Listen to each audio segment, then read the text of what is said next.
Hello દોસ્તો, સ્વાગત છે તમારું નીતાસ કિચનમાં। આજે આપણે સૌના ફેવરિટ ઝટપટ તૈયાર થતા કાંદા પૌવાની રેસીપી તૈયાર કરીશું। એના માટે આપણે એના બધા સામગ્રી જોઈ લઈએ બધી। એના માટે મેં પૌવા લીધા છે, જે જાડા પૌવા લીધા છે। પૌવા જાડા છે, જે નાયલોન પૌવા છે એ નથી લેવાના, આવા જાડા પૌવા લેવાના છે। એની મેં પલાળી અને 10 મિનિટ માટે રેસ્ટ આપી દીધો હતો।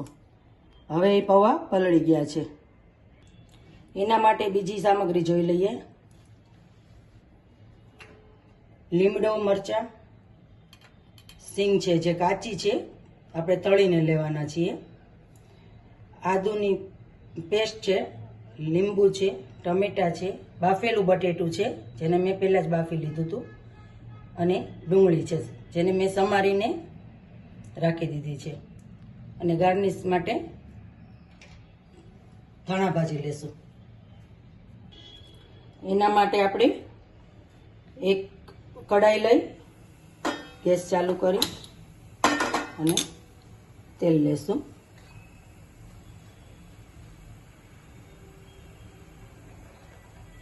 બે ચમચી જેટલું તેલ લીધું છે। તેલ આવી જાય એટલે એમાં આપણે રાઈ, જીરું ને રાઈ તતડી ગયા પછી જે આપણે લીમડો ને મરચાં છે એ એડ કરી દઈશું, અને સાથે ડુંગળી સમારીને રાખી હતી એમાંથી અડધાથી વધારે લઈ લીધી છે એ એડ કરશું।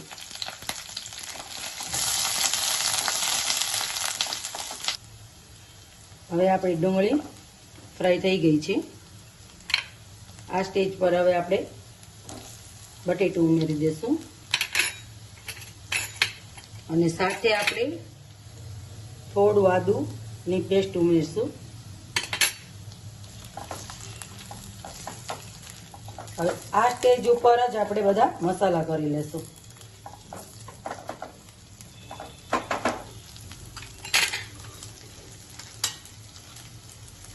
સ્વાદ પ્રમાણે મીઠું એડ કરશું, થોડી હળદર, તમારા ટેસ્ટ પ્રમાણે મરચું લાલ, ઘણા પીળા પણ કરતા હોય છે તો એ તમારી ચોઈસ પર, તમારે પીળા કરવા હોય તો પણ તમે યલો પણ કરી શકો છો।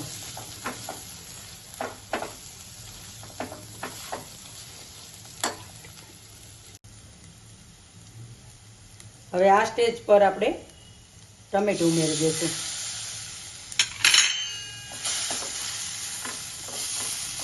ટમેટાને થોડી વાર સાતળી તેજ પોચું પડે એટલે આપણે પૌવા ઉમેરી દઈશું।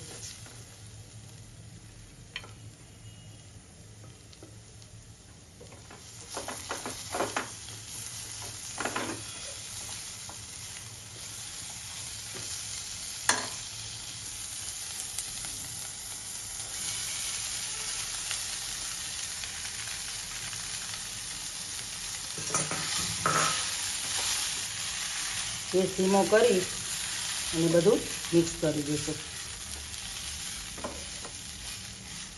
ઘણાને એકદમ છૂટા પૌવા ભાવતા હોય છે ને ઘણાને સહેજ ભેગા હોય એવા ભાવતા હોય। જો એવા તમારે કરવા હોય, એકદમ છૂટા ન કરવા હોય તો આ સ્ટેજ પર થોડું તમે પાણી છાંટી શકો છો। તો આપણે એમાં લીંબુ નાખી દઈશું,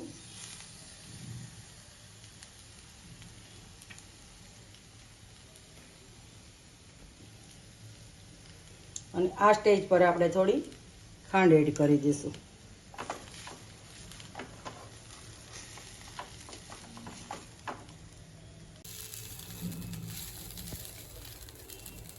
તો રેડી છે આપણા કાંદા પૌવા। હવે આપણે એને સર્વિંગ પ્લેટમાં લઈ લઈશું।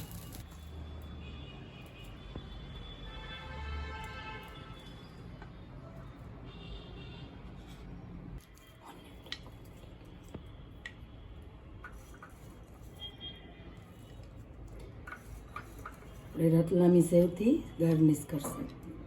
તમે સાદી સેવથી પણ ગાર્નિશ કરી શકો છો. થોડી ધાણા ભાજી તો રેડી છે ઝટપટ તૈયાર થતા કાંદા પૌવા. મારી ચેનલને લાઈક, શેર અને સબસ્ક્રાઈબ જરૂરથી કરશો. Bye bye.